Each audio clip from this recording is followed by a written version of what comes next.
पुराने समय की बात है। एक राजा था। वह बड़ा समझदार था और हर नई बात को जानने का इच्छुक रहता था। उसके महल के आंगन में एक बकौली का पेड़ था। रात को रोज नियम से एक पक्षी उस पेड़ पर आकर बैठता और रात के चारों पहरों के लिए अलग अलग 4 तरह की बातें कहा करता। पहले पहर में कहता, किस मुख दूध पिलाऊं, किस मुख दूध पिलाऊं। दूसरा पहर लगते बोलता, ऐसा कहूँ न दिख, ऐसा कहूँ न दिख। जब तीसरा पहर आता तो कहने लगता, अब हम करबू का, अब हम करबू का। जब चौथा पहर शुरू होता तो वह कहता, अब सब बमन मर जाएं, सब बमन मर जाएं। राजा रोज रात को जागकर पक्षी के मुख से चारों पहरों की 4 अलग अलग बातें सुनता। सोचता पक्षी क्या कहता है, पर उसकी समझ में कुछ नहीं आता। राजा की चिंता बढ़ती गई। जब वह इसका अर्थ निकालने में असफल रहा तो हार कर उसने अपने पुरोहित को बुलाया। उसे सब हाल सुनाया और उससे पक्षी के प्रश्नों का उत्तर पूछा। पुरोहित भी एक साथ उत्तर नहीं दे सका। उसने कुछ समय की मोहलत मांगी और चिंता में डूबा हुआ घर चला आया। उसके सिर में राजा की पूछी गई चारों बातें बराबर चक्कर काटती रहीं। वह बहुतेरा सोचता, पर उसे कोई जवाब न सूझता। उसके पति को हैरान देखकर ब्राह्मणी ने पूछा, तुम इतने परेशान क्यों दिखते हो? मुझे बताओ, क्या बात है? ब्राह्मण ने कहा, क्या बताऊं? एक बड़ी ही कठिन समस्या मेरे सामने आ खड़ी हुई है। राजा के महल का जो आंगन है, वहाँ रोज रात को एक पक्षी आता है और चारों पहरों से नित्य नियम से 4 अलग अलग बातें कहता है। राजा पक्षी की उन बातों का मतलब नहीं समझा तो उसने मुझसे उनका मतलब पूछा, पर पक्षी की पहेलियाँ मेरी समझ में भी नहीं आती। राजा को जाकर क्या जवाब दूँ? बस इसी उधेड़ बुन में हूँ।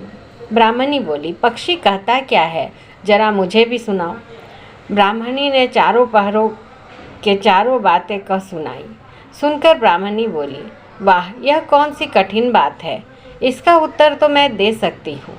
चिंता मत करो, जाओ राजा से जाकर कह दो कि पक्षी की बातों का मतलब मैं बताऊंगी। ब्राह्मण राजा के महल में गया और बोला, महाराज, आप जो पक्षी के प्रश्नों के उत्तर जानना चाहते हैं उनको मेरी स्त्री बता सकती है। पुरोहित की बात सुनकर राजा ने उसकी स्त्री को बुलाने के लिए पालकी भेजी। ब्राह्मणी आ गई। राजा रानी ने उसे आदर से बिठाया। रात हुई तो पहले पहर पक्षी बोला, किस मुख दूध पिलाऊं, किस मुख दूध पिलाऊं। राजा ने कहा, पंडितानी सुन रही हो पक्षी क्या बोलता है? वह बोली, हाँ महाराज, सुन रही हूँ। वह अधकट बात करता है। राजा ने पूछा, अधकट बात कैसी? पंडितानी ने उत्तर दिया, राजा सुनो, पूरी बात इस प्रकार है। लंका में रावण भयो 20 भुजा 10 शीस, माता ओ की जा कहे, किस मुख दूध पिलाऊं, किस मुख दूध पिलाऊं। लंका में रावण ने जन्म लिया है, उसकी 20 भुजाएं हैं और 10 शीस है। उसकी माता कहती है कि उसे उसके कौन से मुख से दूध पिलाऊं। राजा बोला, बहुत ठीक, बहुत ठीक, तुमने सही अर्थ लगा लिया। दूसरा पहर हुआ तो पक्षी कहने लगा, ऐसो कहूँ न दिख, ऐसो कहूँ न दिख। राजा बोला, पंडितानी इसका क्या अर्थ है? पंडितानी ने समझाया, महाराज सुनो, पक्षी बोलता है, घर जंब 9 दीप बिना चिंता को आदमी, ऐसो कहूँ न दिख, ऐसो कहूँ न दिख। चारों दिशा सारी पृथ्वी 9 खंड सभी छान डालो, पर बिना चिंता का आदमी नहीं मिलेगा। मनुष्य को कोई न कोई चिंता हर समय लगी ही रहती है। कहिए महाराज, सच है या नहीं? राजा बोला, तुम ठीक कहती हो। तीसरा पहर लगा तो पक्षी ने रोज की तरह अपनी बात को दोहराया, अब हम करबू का, अब हम करबू का। ब्राह्मणी राजा से बोली, महाराज इसका मर्म भी मैं आपको बतला देती हूँ, सुनिए। 5 वर्ष की कन्या 60 दई ब्याह, बैठी करम बिसूरती, अब हम करबू का, अब हम करबू का।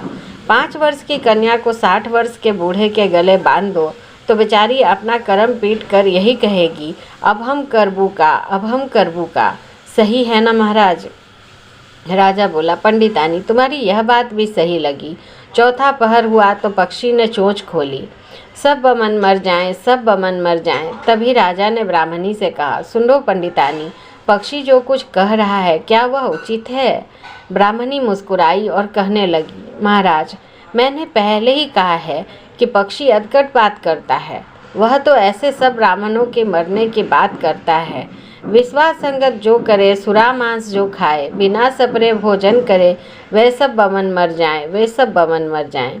जो ब्राह्मण वैश्या की संगति करते हैं, सुरा और मांस का सेवन करते हैं और बिना स्नान किए भोजन करते हैं, ऐसे सब ब्राह्मणों का मर जाना ही उचित है। अब बोलिए, पक्षी का कहना ठीक है या नहीं? राजा ने कहा, तुम्हारी चारों बातें 52 तोला पावरत्ती ठीक लगी, तुम्हारी बुद्धि धन्य है। राजा रानी ने उसको बढ़िया कपड़े और गहने देकर मान सम्मान के से विदा किया। अब पुरोहित का सम्मान दरबार में पहले से भी अधिक बढ़ गया।